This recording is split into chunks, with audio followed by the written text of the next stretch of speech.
Good day to you. I've been spending a few days with Eric Clapton in this book, his autobiography called Clapton. Feels like I know him. He's a guitarist from the 70s. I don't know if you know him. He's probably around 80 years old by now. An amazing blues, rock, rhythm guitarist, also doing reggae as well. And I'm getting to know him through a book. And when I carry this book around, it almost has the feeling of a cell phone. It's like a teddy bear. It's like something that you hold and you feel like it's missing if you don't have it once you're into it. Now, I don't know if you have that kind of a relationship with books, but books are the original mass medium. And books are what we're talking about today. Chapter 4 is on books. And the book is a medium I'm going to make an argument to you about that is unlike any other medium. And although it's so difficult to read today because you sit down to read a book, you pick up your phone, next thing you know you're scrolling through TikTok for 3 hours in a row with your thumb before you get to your book, or then you read the book and you fall asleep, or you start to read the book and your mind gets very tired very early because you haven't exercised it by reading that much. That's the kind of context that we're living in today, but it doesn't make the book any less important when it comes to extending our knowledge. The book requires concentration like no other medium. You really have to go back and forth, and sometimes you have to pause and look up in the air to think about a sentence that you just read. Sometimes you have to go look up a word and see what it means. A book requires a lot of concentration. Also, a book is read alone. We don't do with the book what we do with social media. A lot of times we're, hey, look at this photo that somebody just posted on Instagram. We don't do that with books so much. When we watch television in groups. When we watch film in groups. Reading a book is a very individual enterprise. Also, the book encourages a kind of logic that is unlike any other media because it is a linear logic. When you read a book, you have to start in the left of a sentence. Your eyes have to be trained to go across a page and then drop down to the next line. And then those sentences build into a paragraph. And then that paragraph builds into a chapter. And then the chapter builds into a book. And the book may build into a series of books or a volume. And so you are exercising a part of your brain that you're not exercising when you're accessing other media, especially web-based media where your thoughts are all over the place and there's a lot of mashup that's going on in the thinking. So a book allows you to develop a clear, linear method of thinking in life. It allows you to analyze problems in a detailed fashion. And so I'm here to talk about the book today. And a book can be entertainment as well. When students think, oh, I should read more, I think sometimes they think they need to read more Ernest Hemingway or William Shakespeare or Susan Sontag, if you know those names. But really it's just about reading anything. That's what the book will do for you. It will sharpen your thinking for the rest of your life. So let's talk about the history of this technology. This is really our first technology that we're talking about in this class, and we're going to be heading in this direction for the next several classes. We're going to talk about how the book got started, but before we get to that, we have to start with writing. We have to start with writing because without writing, we don't have a written language. And so, believe it or not, there was a time when we didn't have a written language. We didn't even have an alphabet. Writing actually originated 3,500 years ago in the Middle East. That's where we can say that writing started to develop. Some of the Arab poets that were roaming through the desert were developing a language. And so the written language is really about 5,500 years old when you look at where we are today. And it's a technology language. You can look at language as a technology that allows us to express our thoughts in person, just like emojis do today and memes and all the other new technologies that are also similarly developing when it comes to writing things. But check this out. In the context of human communication, the spoken language is actually 40,000 years old. 40,000 years old. The written language is only 5,500 years old. So for so many epochs, eras, human beings didn't have a written language. How did the written language change life? Well, first of all, it allowed information to be stored for the first time. No longer if you're going down to the grocery store and somebody says, hey, can you pick up butter, eggs, milk, sugar, oh, and I need some twisties and plastic bag. How can you remember all that stuff, right? You write it down. Today you text it to yourself. Prior to the written language, memory had to be really practiced. In fact, people had better memories than they do today. And even today, we can say our memory is being diminished even further by cell phones, because how many phone numbers of your friends and your contacts do you know by heart? Probably not that many, but they're in your phone, right? So you don't have to memorize as much as you did today. And so originally, when reading was developed in order to read the written language, it was not practiced by everybody because it was an elite skill. That's why you go to public school or private school when you're a kid, to learn how to read and write. So we're not talking about a technology, the written language, that was absorbed across the entire world. It took a while. It was originally in elite forms. Now, what was the early form of writing? It's not what you think, probably. The earliest forms of writing were pictographs. Pictographs. These are pictures, often found on cave walls, often depicting a scary world outside if you left the cave, often depicting harvesting animals to teach people about how they can sustain themselves by taking care of their own food. That's what the original written language was. And actually some Asian languages, like Chinese Mandarin, still use pictographs today. You can look at the link that I sent you. The symbol for life in Chinese is a pictograph. That's in your email today. So let's move on from the pictograph. Next we come to the Ideo Graph. The Ideo Graph is different. It's an abstract symbol that stands for an object or an idea. Like this, right? This is a symbol that was invented, I don't know if it was invented, but it really became popular in the 1960s when the United States was in the Vietnam War. It means peace. It's the peace sign, right? But it can also mean victory. So it depends what you assign to it, but it's an abstract symbol. Like, my hand's making a V, but there's no V in the word peace. It's a symbol that we've come to understand means getting along with people. And that's what an ideograph is. Just like a stop sign, even though it has that word STOP on it, the red octagon, that part of it is an ideograph. It's representing an abstract idea, which is to stop if you're in a car. Next up is the concept of phonography. Phonography was a system of writing in which symbols were developed to represent sounds. Like the letter A, right? That's a symbol that we have in our alphabet. And we know that when we see that in a word, we're either going to pronounce it as A or A. Like in a man, that's how we'll say man, and that's the A sound. But we can also say rain, and the A there has a very different sound to it. That phonography, the way that those letters are juxtaposed in the case of rain, the A and the I together, are telling us how to pronounce, how that letter should sound. Another amazing development. And then from there, we get the alphabet. The alphabet, what everybody takes for granted that they learn in school. Those letters, A, B, C, D, E, F, G, H, I, J, K, L, M, N, O, P, Q, R, S, X, I can't even say the rest of it. It's been so long I've been in public school that the alphabet comes next. These are letters that are representing individual sounds. And the alphabet was developed around 1500 BC. It's not that old. So now we have a means of expressing ourselves as human beings using writing. But what about the media that you write on? Let's talk about that now. So originally we had cave walls. That's where people did original writing. And then after that we have clay tablets. Just like Moses is depicted carrying when he's coming down from the mountain, those elongated clay tablets. And by the way, what do tablets look like in shape and form today? Your cell phone, right? And the book. Some books, anyhow. So tablets, they were portable, but not really, right? You could carry them, but once you etch the message on them, you can't change the message. And tablets are heavy, and tablets break. But we're starting to see the medium that carries communication not being stationary like a cave wall anymore when tablets were developed. After that, we get papyrus is being used. Papyrus is made from reeds. It's a plant. It's like a bamboo shoot. And you take the moisture out, you scrape it down, you put it into pulp. It was a primitive form of paper that was developed in Egypt around 3100 BC. But it didn't have much durability to it.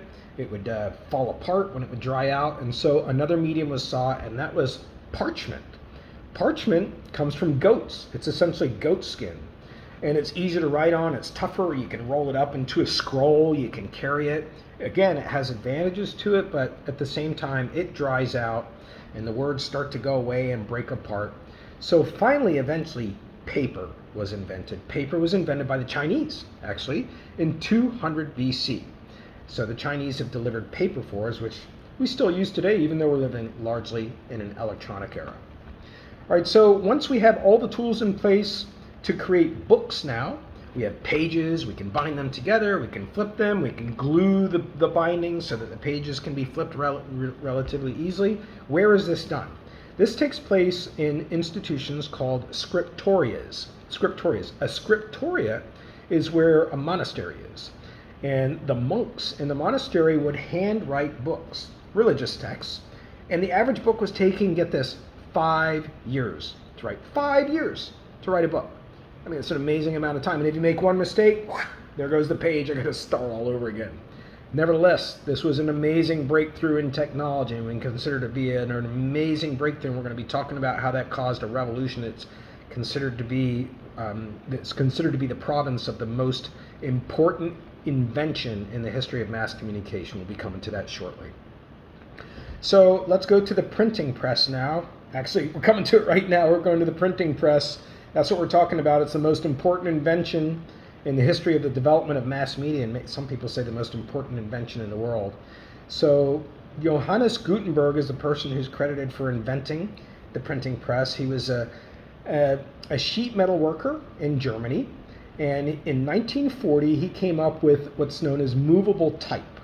And this now allowed printers to make multiple copies of documents. Now I've got some links in the email today where you can see the original Gutenberg printing press. You pull it down, it stamps on the piece of paper, you remove the sheet of paper, you put another blank sheet of paper in there, you stamp it down again, and you've got the process for creating books. So this is the Gutenberg printing press. That's what it's known as, the Gutenberg printing press, the most important invention, many people say, myself included, in the history of mass media. Why? Because the Gutenberg printing press, first of all, started to print the Bible. Now, why is that such an amazing revolutionary development? Because prior to the Bible being printed, people who followed God had to go through a pastor, had to go through a priest, actually. The priest had the only knowledge, supposedly, to get to a God. And so now people could educate themselves. And we can say that the Gutenberg printing press is primarily responsible for the Protestant Reformation. That's those Roman Catholic derivative religions that broke off from Roman Catholicism, saying, we don't need to go through the priest to get to a God. And then there are people like me who are atheists, and I even wonder if I would exist as an atheist if there weren't books, because the books have allowed people to access knowledge about life's greatest questions on their own and not have to seek other people. All right, along with Gutenberg's printing press, people started to improve it. So one of the improvements was a font. That's a word that we use today. We may think of it as very modern, as part of Microsoft Word and Apple, and we see it all over the place, fonts, right? But a font was a way of distinguishing words from others, and by the way that the letters are constructed. And basically, font means mountain of type. It's a Latin word that means mountain of type. Isn't that interesting? And similar to the font, we get italics. Italics, and italics are coming from an Italian named Aldus Manutius in 1501. He's the one who came up with the technology of italics. And we italicize book titles today. We italicize wedding invitations. Thank you very much, Mr. Aldus Manutius. All right, so now we have the book is starting to grow, and it's the first time that we can disperse knowledge away from a local area. And how amazing is that? If you're living in a town, all of your knowledge is by people living in that town or people who have traveled and come back. Now you've got the book, and you can read about people who have written this book from other countries, other locations, but you can also take this book with you. It was a profound development. So now let's turn our attention to the New World. That's how our country was originally called, the United States. And we can say that the first printing press in the New World, a press, that's right, a company that prints for a profit, was actually in Mexico City. Not the United States, Mexico City. In 1539, we have the very first printing press. In the U.S., printing began, again with that book we mentioned last class, called the Whole Book of Psalms in 1640. Now, last class we mentioned Ben Franklin. Here he comes again. He established one of the very first libraries in Philadelphia in 1731. A library was not what you thought of, what you think about today as being a library. A library then you had to belong to through subscription. It was very expensive, and again, it was only for the elite. And when you go to a library, you do your reading at the library. You don't sign books out. One of Ben Franklin's early books under his media mogul empire was Richard's Almanac. Richard's Almanac predicting crop yields, predicting weather, predicting crazy weather like hurricanes, predicting population increases. That's what the almanac is for. We still see that word almanac used in newspapers today. They still describe an almanac when they look at the outlook of when you're going to have a full moon, etc. So Ben Franklin continuing to show himself as a media mogul in this area.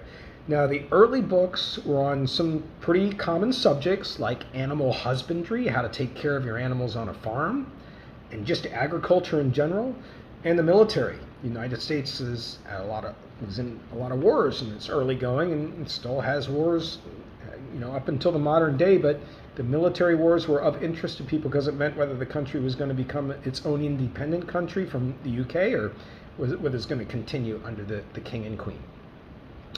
Now that we have books being successful and people craving them, just like iPhones, we start to get large-scale, mass-produced books. We're introducing that word now, mass, into the course. And the reason for that is because of industrialization. Industrialization, remember, is where people are moving from the farm, moving from rural areas to big cities like Philadelphia and New York. You can still see the vestiges of industrialization down there, all those oil refinery and factories that you still see in Philadelphia and Baltimore. And up and down the East Coast, we have industrialization where people are working in factories. And part of what is being made in a mass sense, other than clothes, like this shirt here is mass produced. Also, what's being mass produced is books now because of the Gutenberg printing press, which was modified by another German named Mergenthaler in 1885. Mergenthaler came up with what he called a linotype typesetting machine, a linotype typesetting machine. Basically, it was a keyboard that you could use to rearrange letters to then print on the page. Prior to that, you had to put blocks of letters and then remove the blocks and move them around, but the keyboard allows us to do that now, and we use the keyboard every day. We even have keyboards on our phones. That's basically coming from Mergenthaler's linotype machine. Now, here's another big claim because of books. We can say that books spurred democracy itself and mass literacy. So let's take them one at a time. Democracy is based on the idea that everybody who is a citizen has an equal right to participate in the political decision-making process, an equal right. And so if you choose to do that by voting, that's one way, but it also means that you can speak in public. That's another way. You can also run for office. That's another way. Everybody has an equal right. Books allowed everybody to access information independently. They didn't have to go through another person like a priest in the old day. And so democracy itself is a benefit of books.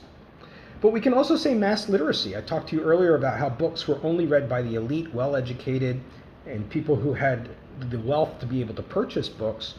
Now, with mass production, we start to get dime novels, that the cost comes down. Anytime you enter industrialization and mass production, you can bring your costs down, even if it's just you're making t-shirts. And so you get the dime novel. These are romance novels. They call them Harlequin novels today. You see them at checkout lines, usually with two people in a passionate embrace, only for a dime. Now books are affordable by the common person, especially somebody working in a factory, coming home at night and looking for some entertainment. Now let's move on to buying and selling books. In the 1900s, books become big business. Now today, book publishers have fallen on hard times. The average household purchases, get this, one book a year, a whole household. And so publishers are dealing with a much decreased demand for books than they have in the past. But there's still a big sector of the mass media industry. And publishers are companies that they buy manuscripts from authors and then they turn them into books. I've had two of my manuscripts turned into books. One is called Comparing Media from Around the World, and the other is a book that I wrote called Rounding Some Corners. Today, there are just 5 companies that are dominating. Like a lot of industries, it's collapsed into a few, whether you're looking at airline industries or you're looking at search engines. Yeah, it's collapsed into a few companies. In addition to the big publishers, You've also got university and small presses, like Penn State has its own press. My publisher is called Fountainhead Press for my book, Rounding Some Corners. That's a small publisher in Texas. And then you also get the government. The government is actually the nation's biggest publisher, with all the documents that it has to put out with the laws, tax forms, regulations. The government is the biggest publisher. Now let's talk about writers. I have some personal experience for this. And as a writer, what happens is you often receive an advance. So this is where a book publisher says, we want you to write this book. We're going to give you some money ahead of time to do that so you can conduct your research. In my case, it paid for my travel to France, and it paid for my travel to many other countries to interview media regulators. That's what I did. I went to Paris, for example. I went into a high-rise on the banks of the Seine, which is the main river that runs through Paris, and I interviewed the top media regulator there. That money was provided by my publisher, but you have to pay it back. It comes out of your book sales. So that's why it's an advance. It's not a payment. Next up is you go through a process where you submit work to reviewers that the publisher hires or already has in-house, and those reviewers give you feedback on your book, which you have to address.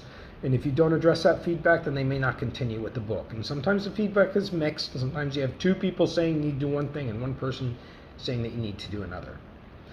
Eventually you get to the stage in the process where you produce proofs. Actually, the publisher produces the proofs. This is the last chance you have to make changes to your manuscript before it goes to hard copy.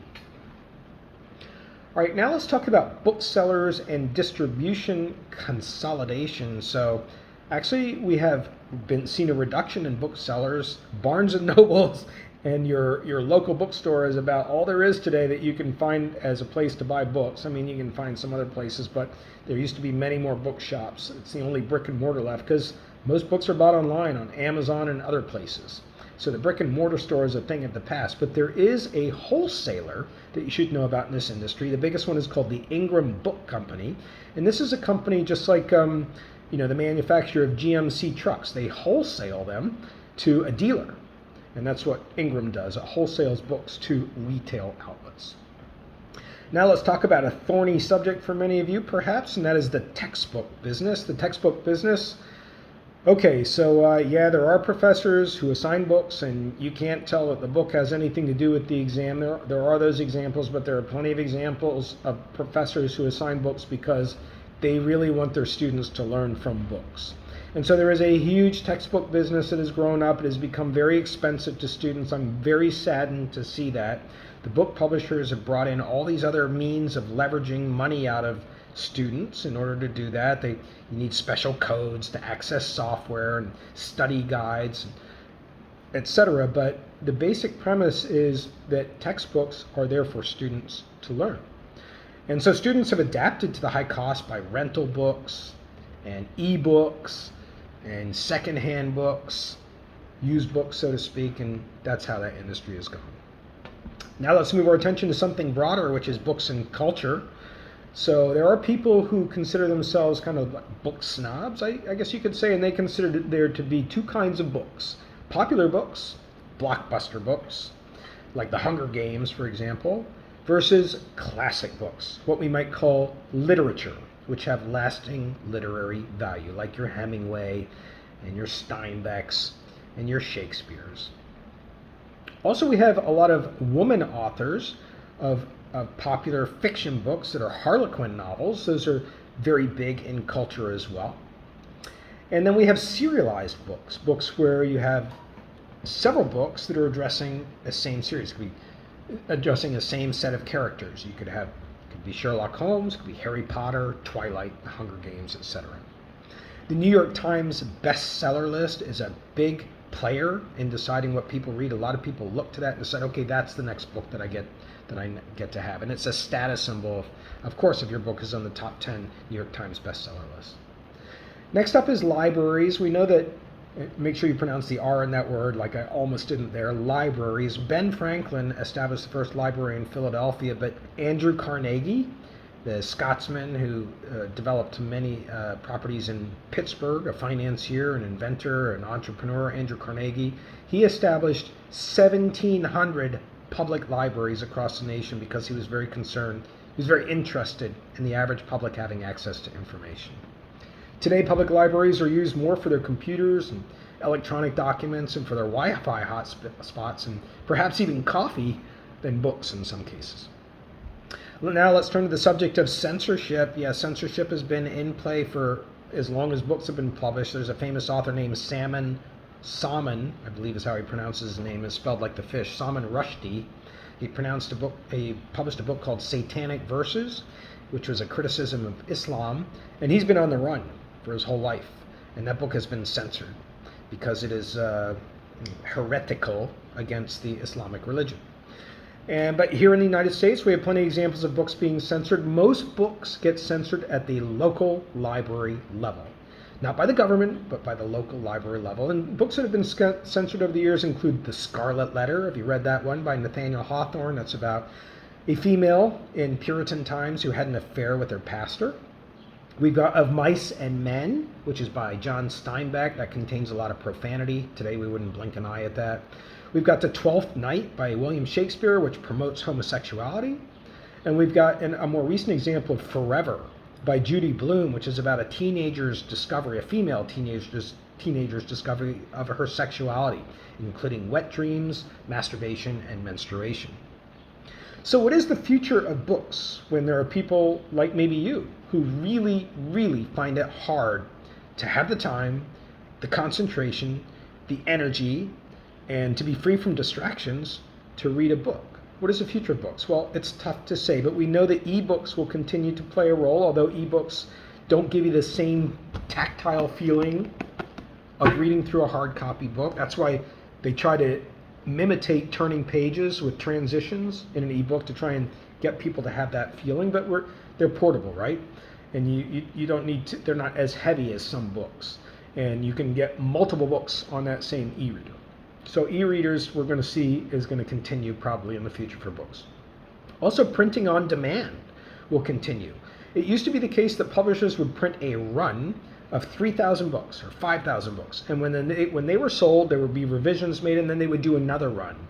Today, because of electronic technology and software and the internet, books can be produced on the spot. And then finally, we know that audiobooks will probably still play a role, especially in the United States, where so many people live a lifestyle where they are driving in cars, and they're looking not just for music sometimes, they're looking for a way to be stimulated other than just by music. And so the audiobook is a great solution to that. So you can decide for yourself where books are going in your life and the life of others. But I want to make sure that you know that the book is still a very important and relevant medium. Have a great day.